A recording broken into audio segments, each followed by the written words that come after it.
Remember walking into Borders? The smell of fresh coffee mixing with new books, rows and rows of shelves, comfortable chairs scattered everywhere inviting you to sit and read. The in-store cafe where you could grab a latte and browse for hours. The music section with listening stations, staff who actually read books and could recommend something perfect. Borders wasn't just a bookstore, it was a destination, a place to spend Saturday afternoons, a cultural gathering space. At its peak, Borders had over 1,200 stores. It was a multi-billion-dollar company. Today, every single Borders is gone. Closed, empty storefronts. What happened? How did one of America's most beloved bookstore chains completely disappear? Let's break it down. Borders was founded in 1971 by Tom and Louis Borders in Ann Arbor, Michigan. Two brothers who loved books started a small independent bookstore while studying at the University of Michigan.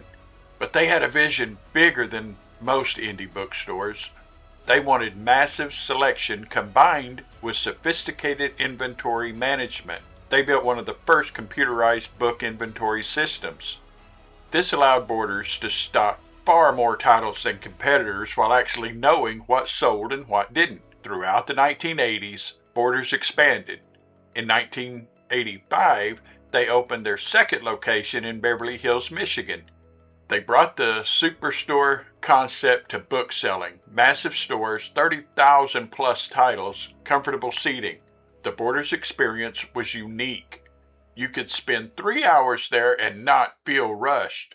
Browse books, sit in a comfy chair, and read entire magazines without buying them. Staff were knowledgeable. They read books. They could hand sell titles. If you'd like this, try that. By the early 1990s, Borders was becoming a major player. They had the inventory systems. They had the customer experience. They were expanding aggressively.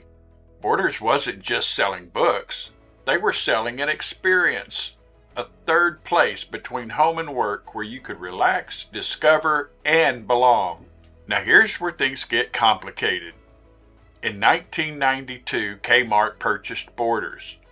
This might sound random, but Kmart had already bought Walden Books, a mall-based bookstore chain, 8 years earlier in 1984.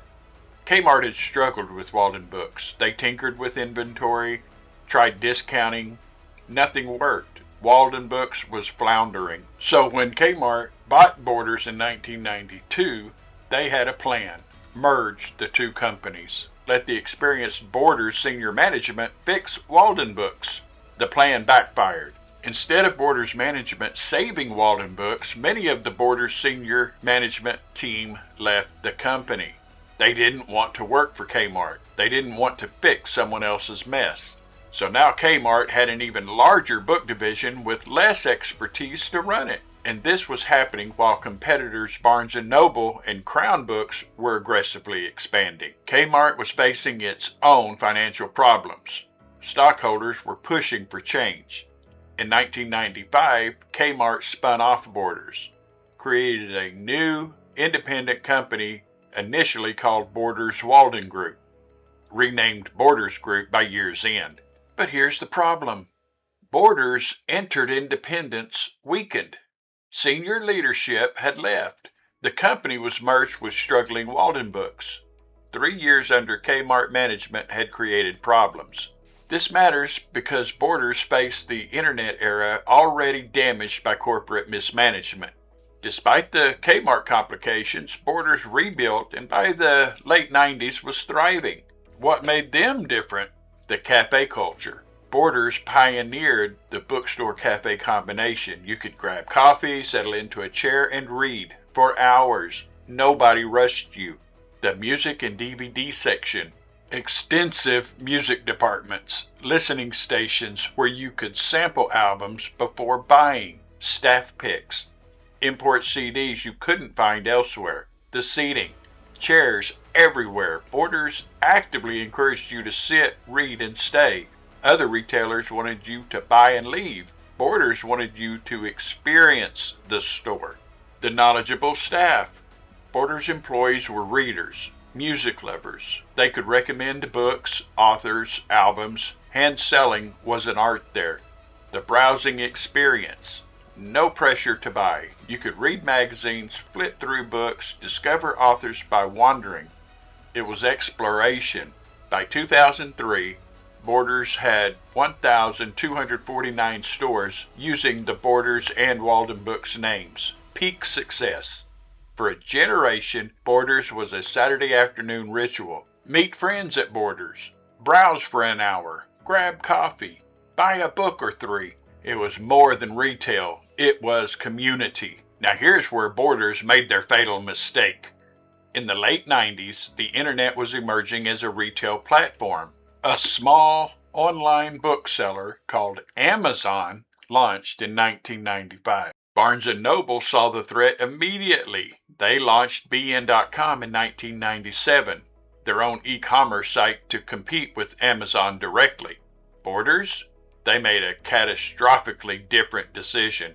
In 2001, Borders signed a deal to outsource their online book sales to Amazon. Read that again. Borders handed their online presence to their future killer. Here's how it worked. If you wanted to buy a Borders book online, you'd go to Borders.com. But Borders.com redirected to Amazon. Amazon handled the transaction. Amazon kept the customer data. Amazon learned what Borders customers wanted. Borders got a small commission on sales. Why did Borders do this? They thought online book sales were a fad, a niche market. They believed the real book business was in physical stores where people could browse and touch books. They thought Amazon was just handling a small side channel they didn't want to invest in building themselves. Borders executives focused on what they knew: physical retail, opening more stores, better displays, more cafe seating. Meanwhile, for 6 years, Amazon was learning everything about Borders customers: what they bought, what they searched for, their preferences, their habits. And Amazon wasn't just learning, they were building distribution centers, building algorithms, building customer loyalty, building the Kindle. Borders didn't end the Amazon partnership until March 2007. By then, it was far too late. They tried to launch their own e-commerce platform, but by 2007, Amazon dominated online books.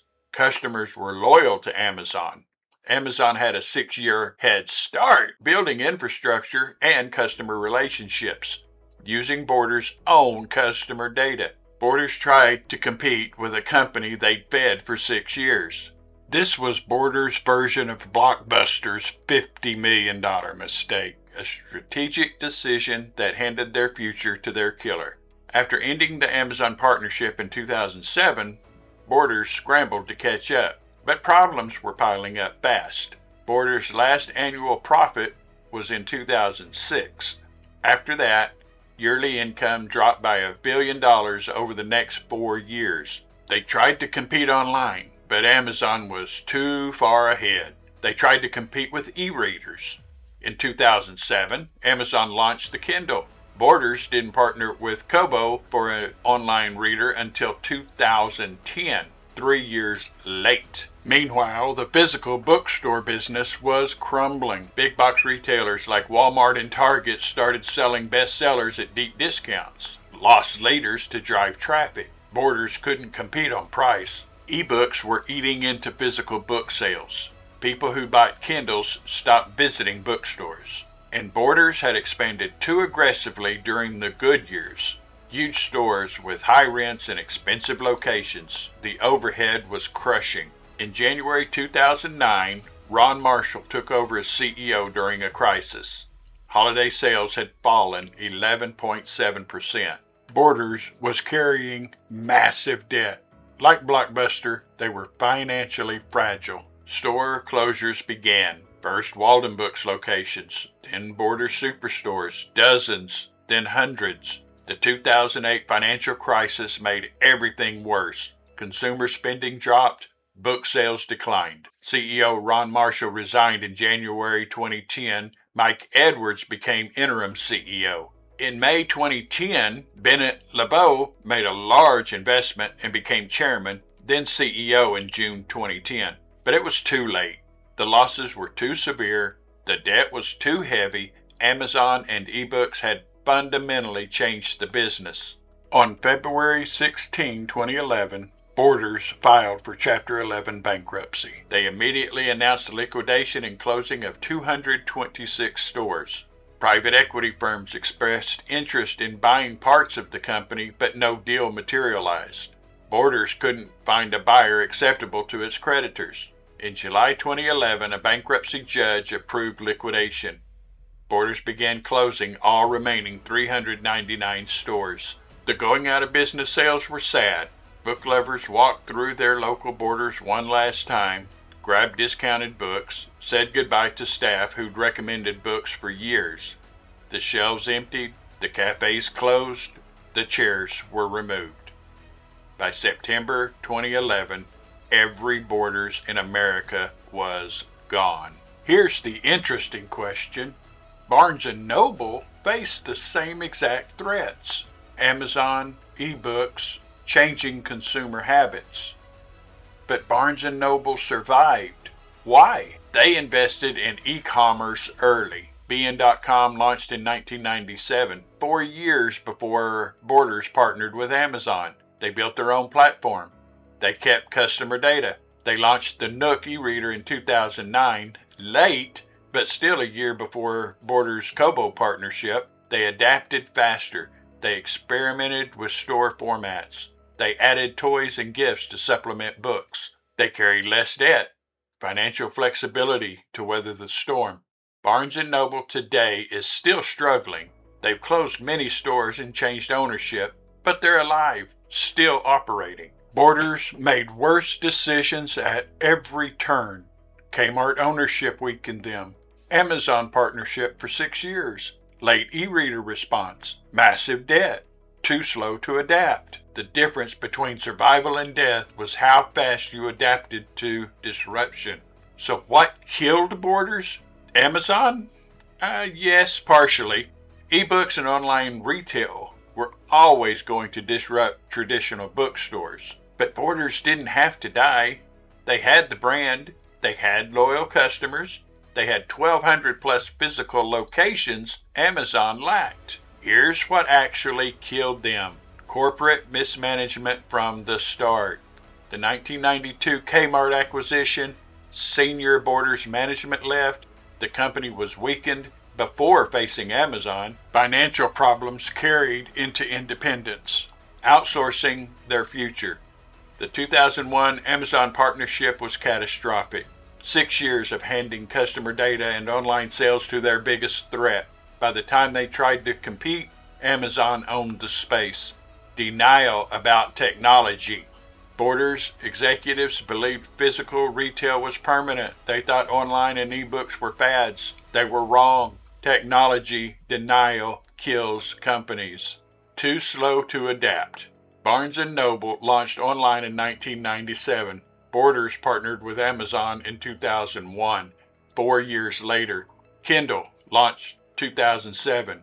Borders e-readers partnership came 2010, 3 years later. Every delay was fatal. Debt and overexpansion. Too many stores and too many expensive locations. When revenue declined, they couldn't cover overhead. Financial inflexibility killed them. The lesson? Corporate ownership can destroy great companies before they even face disruption. Never outsource your core business to a potential competitor. When technology disrupts your industry, invest immediately, not 6 years later. Your strongest competitor is whoever takes disruption seriously first. Borders had everything. Loyal customers, great brand, physical advantage over Amazon. They threw it away through bad ownership, bad partnerships, and denial about the future. Borders went from over 1,200 stores to 0 in just a few years. For those of us who remember it, Borders represents a specific time when bookstores were gathering places, when browsing was an afternoon activity, when discovery meant wandering physical aisles, not scrolling algorithms. That time is gone. Amazon won. Ebooks won. Convenience won. There's no last Borders to visit. No physical reminder, just memories of Saturday afternoons spent in comfortable chairs with good books and great coffee. Now here's my question for you. What store do you remember from your childhood that's completely gone now? Drop it in the comments. I might cover it in a future video. Subscribe to Then vs. Now for more stories about businesses that used to dominate and then disappeared, among many other topics. Thanks for watching, and God bless.